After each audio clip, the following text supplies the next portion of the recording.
Hello everyone, thanks for clicking in on the video. Now, is Zootopia really worth watching? Well, yeah, I think it seriously is. It's without a doubt my favorite 3D animated movie from Disney. It's probably going to be my favorite animated movie of the year, and it's going to stay on my list of favorite animated movies of all time for a long time. Go try to watch it in theaters if you can. Watch it twice. Bring a friend.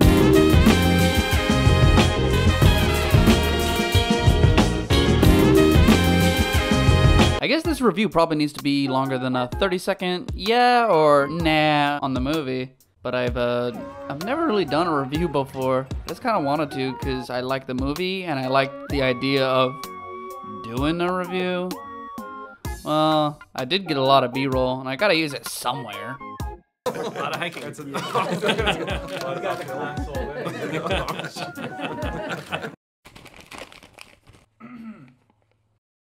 Zootopia, since its conception, has been themed around the ideas of prejudice and stereotypes. So Disney's been running their 3D animation ship for a good while now. They've gotten pretty good at making characters that are visually likable and immediately enjoyable. If you want a quick rundown of the cheat sheet they and a few other places use, here's a few numbers. Big eyes, button noses, warm grin, and a lot of roundness in shape. Lots and lots of roundness.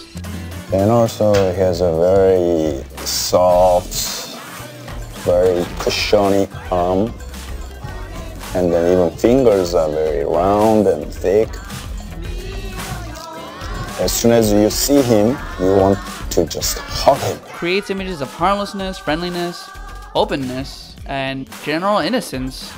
I want to take this moment to point out that this is the only reason the Good Dinosaur looks so weird. So in Zootopia, we take these strong 3D designs that we've been building up over time, and then we reapply them to Disney's animal designs. And at this point, it has to be cheating. This has to be cheating. So if you thought Penelope from Wreck-It Ralph was designed to pull at your sympathy, in comes Judy Hopps with radioactive cuteness. Got like a twitchy bunny nose, huge floppy ears, buck teeth, and big eyes. And that's just the lead character. The entire cast of this movie has really clever designs to just make them immediately likable without even saying a single word. How do they do it? Well, now you know. Zootopia talks in lengths about the separation of predator and prey, assumptions, mistrust, arm's length, and so on. One of the goals for the animals in the film was to look as if you could reach out on the screen and touch them. Really capturing the reality of the way fur works with light was something that we worked a lot on. It was a big research project for us. Zootopia has a lot of different animals in the movie, and there's a lot of pressure to get them to look just right. I mean, we know what animals look like. If they don't look like we know they should. Oh my god! Let's do our thing. This is it. This is gonna be the death of me. Oh my god. Okay. Maybe a little less extreme of an example. Kung Fu Panda is a movie with cartoon animals. Heck, they even have bunnies in it. But there's a very clear difference between the way they animate and draw bunnies and the way Zootopia animates and draws bunnies. What are we noticing? What's different? Lighting, authenticity, complexity. Okay, this is a bit of me cheating here. Kung Fu Panda and Zootopia are stylistically two very different movies. Kung Fu Panda leans heavily into its cartoonish style and at times will even come to celebrate it with these amazing cel-shaded or even outright flatly colored scenes that look very impressive. But I did need a jumping off point, so I did a bit of research on this segment. I want to try to talk about it like I understand any of the techno mumbo jumbo I had to read to comprehend what was so impressive about all this stuff I'm about to say. A lot of attention went into recreating the look of real animal fur. This is on top of the research they did to understand how wild animals habitually act.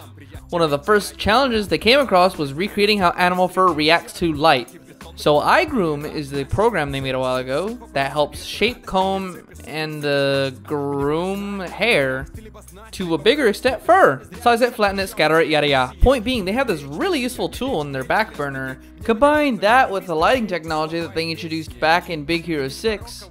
Tech that was introduced to smooth the process of making complicated lighting, and they were finally able to emulate density of hair and fur. Look at that. Look at these numbers. These are pretty big numbers. These are for individual characters. and there's a lot of characters. Now it can give each species their correct textures and have the lighting interact with the fur how it would in real life. The amazing part is how it punctuates the diversity of the animals in the movie, which is something the movie wants to punctuate. The long and short of it is that all their hard work paid off. This movie looks gorgeous in motion, and almost nothing comes close when it comes to its look. I'm not going to get any further into this stuff because it's all geeking over techniques and technology I myself don't actually really understand. But if you're interested, these are a bunch of articles about this stuff, and they're in the description too. What do you call a three-humped camel? I don't know. Pregnant. In the animation department, Disney's got it down flat. That goes for the voice acting too. Everyone did amazing reads and nailed their characters. I do have a few things I'd like to say about the writing. First off, it's strong. The writing is really tight. It starts from the base of a fully realized world, filled with comprehensive amounts of detail on its structure. Second, it works with the characters. Both of the leads are written with individual stories, like they were each the main character of the film at some point or another. But then for the film's plot, the writing takes a bit of a dip. I'm talking exactly 2/3 into the movie, the press conference scene occurs. If you want me to get into exactly what I didn't like about the scene, hold on for a while because I'll leave spoilers for the final segment of the review. For now, I'm just gonna cover the rest of my thoughts on the movie. But in general, it feels like one of those times where the movie has to rely on plot checklisting to keep the story moving forward. And that's unfortunate because the movie and the characters in the movie feel smarter than the scene that was made for them. And I only really feel this way because I think number 4, the movie doesn't feel long enough. Maybe it's because the movie doesn't move a mile a minute, or maybe it's because I think there's a lot of ground the movie's trying to cover. But I feel like the movie could have stood to last another 30 minutes, and this isn't the pacing's fault. The pacing's actually amazing. I recently watched Kung Fu Panda 3, and the whole time I'm thinking, wow, when are they going to slow down? I'd really like to breathe right now. Most of the movie is in constant movement. There's barely any time to slow down and appreciate the character moments. Not to mention the franchise moments they've been building up throughout the series. Whenever it becomes a problem this bad, it only makes me feel like they didn't have enough time to tell the story they wanted to. They had to fit in as much as they could, as fast as they could. And that doesn't seem right to me. In my eyes, Zootopia has 3 stories they want to tell. The story of Judy, the story of Nick, and the story of the world of Zootopia itself. We only really get bits and pieces of each, with Judy's being obviously the one we get the most of. The problem being is that I think Judy's story has the least in it. Young girl wants to go to the city and make a big name for herself. Her story is pretty much done after 2/3 of the movie are over. And then what do we do with the rest of the movie? Looking on the other side of the curtain, it seems like Nick has the most to his story. His dynamic with Judy was really laid out too. There was more time dedicated to it even. But obviously the story got a retuning, Nick was no longer the lead, and in favor of making sure the message comes through, they cut out a good amount of the duo in favor of a more straightforward buddy cop backdrop. Oh wow, that rhymed. Which is funny because like I said earlier, I wouldn't have minded if the movie was another good 20 to 30 minutes longer. But I also understand I'm not the average viewer. As good as it was, the average viewer would have probably gotten tired of it past the hour and 40-minute mark. In an average movie, you get about an hour and 30 minutes to get your viewers in and out of the story. But that's the problem. Zootopia is not the average movie. I personally would have liked more. So number 5, I'm good for more Zootopia. There's a lot of the world to try to cover in an hour and 30 minutes. Sure, we got to explore a segment of each area, but we never got to get used to any of the areas in particular. I think the only place we see more than once are the police station and Judy's apartment twice. And those are only 3-minute segments in themselves. So what is Zootopia still has a lot in it and to it. And I'd like to see Nick's story get reestablished now that his character's been finalized. There's good groundwork for another movie, maybe 2, maybe a TV show. But the point being, I hope that more comes out of Zootopia. Actually, while I'm still here, I'm gonna complain about the soundtrack for a bit. Yeah, that's a good start. Try Everything is an okay song. I don't know if I would put it as your title song, and I definitely don't think it's good enough to use twice. They played this song twice in the movie. If you're gonna use a song twice in the movie like that, I'd expect it to be, I don't know, some sort of theme song that could connect us closer to the character's state or who they are. What are you pointing? My time has come. dragon warrior. Would give us a greater understanding of the scene at large. You know, I said that stuff on TV didn't bother me none. Yeah? It did. Could be rearranged depending on if they're feeling down or if they're starting to turn their life around for the better.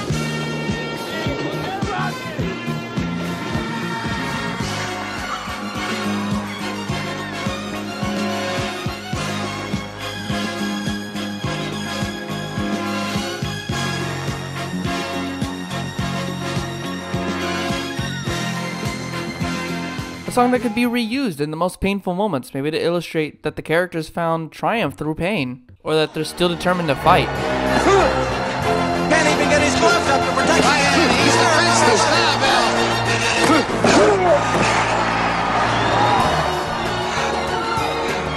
Down, down, stay down. Apollo dancing around with his arms in the air. To be fair, Zootopia does have 5 to 6 different leitmotifs. There's a song that plays whenever things are looking bum.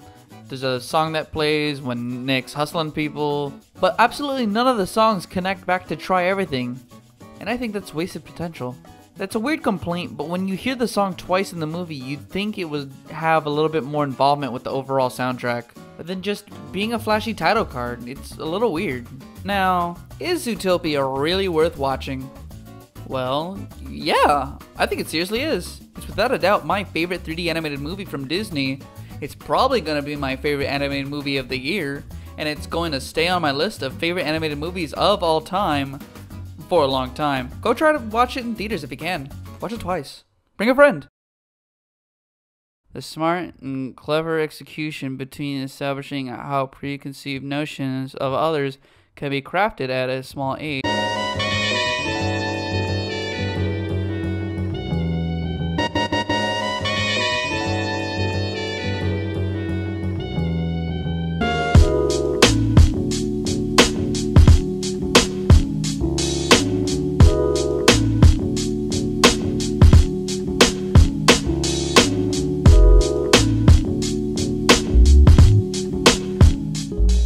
I am absolutely not a fan of the way they handled the press scene. It's a very weak, very sudden duo split that doesn't feel very necessary or developed.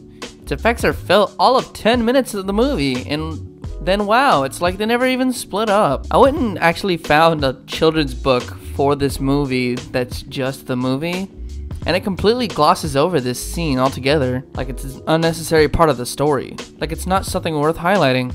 Okay, so what does this scene accomplish? Well, number 1, it moves the focus off Judy in the case, which is 2 steps from being wrapped up. Number 2, it shows the weakness in Judy as a character, that she's not past her own issues with predators. Number 3, it sets up Act 3, a city eating itself on the inside with this divide of the classes. And number 4, eventually Judy is pushed home so that she can discover the truth about the Night Howlers. And it's done so that it can happen in a timely manner, so that it can resolve itself and you can still have another 17 minutes to your climax, because this is an hour and 30 movie. When I started looking at this scene, I began thinking of other ways you can interestingly tackle the scene. Most would require you to lengthen the movie. But number 1, don't split up Nick and Judy, just strain their relationship. There's an easy way you can do this too. Judy's about to parrot the research the scientist has told to the audience about biology and all that. Predators are the only ones going savage. Looking to Nick, Judy will realize it's a mistake to say anything and will ignore answering the question. This will leave to what's causing the problem open. We can have the city irrationally decide that it's because of the predator's biology. We can still have her get off the stage and have Nick ask if she's afraid of him. Judy would still be able to realize that she's not all in the clear herself.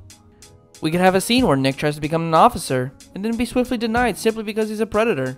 Eventually the city would fearmonger itself into the state we see at the end of the movie. We can have that scene where Clawhauser is being moved to the boiler room, the montage of everything falling apart. We could have a new set of scenes with the duo, but talking a little less friendly towards each other. And from there it would be all about Judy having to prove that she's there to actually make the world a better place, not an apology under the bridge. This is a movie that in every aspect tries to focus on the realism of the world, about how your choices have real tangible effects. But then there's this scene that seems way too fake for what they're trying to go for. And I don't like that. Now, there is one thing I didn't think about, and that's how do they figure out about the Night Howlers? Well, maybe rewrite the script so that Judy's parents come to visit. Gideon Gray's on the bus too. A quick conversation, you know, if the third act of the movie is all about morality, if you're able to prove that you mean your message, then you should be allowed to get away with one or two coincidences. So what if the scene does need to happen? Then please use stronger imagery. This is a scene about panic, trauma, and despair. Heavy shadows and slow building music are in full force here. Okay, here, how's about this? I didn't get a DVD screener, so I got this clip from some nice people on Tumblr, and I gave the scene a little edit to show you what I would have done. I'm not gonna give you their names. No, what are you asking? Is that the FBI? Hold on, I'm doing a review. Please don't take my video down before I put it up. I worked really hard on this review. I've been working on this review since opening weekend. Please don't take my review down. So, let me ask you a question. Are you afraid of me? Do you think I might go nuts? You think I might go savage? You think I might try to... I knew it. Now, the cut is of course my editing to the scene back at the beginning of the movie with Gideon, but the beautiful thing is that you wouldn't need to do anything extra. You could just use that clip if it was the actual movie. It would connect the scene back to the beginning of the movie where Judy builds a mistrust and fear of Fox's inner childhood, something the movie tries to allude to. That fear and mistrust is built into you from a young age. This would also make it way stronger when we go back to the farm, where Gideon Gray is now a different person, and Judy puts her past to rest. Another thing that you can have happen, have Judy say literally anything in the montage sequence. This is a scene where things are falling apart and Judy's just watching. She's supposed to be this officer that Prey look up to? Then what does she do with this clout? Absolutely nothing. She just kind of stands there and says, I'm not a hero. Literally have one scene that asks her about the predator biology thing, and then she could go, I don't believe in it. Or I'm not ready to give up on this city. Something kind of inspirational, something kind of hopeful. Anything to help you with being about proving it. It's a minute problem that sticks out in my head so much because I think about the movie a lot. In all honesty, the third act is fine. But I can't help but think about this scene and how it stops it from being 100% in my head. It's more like it's 99%.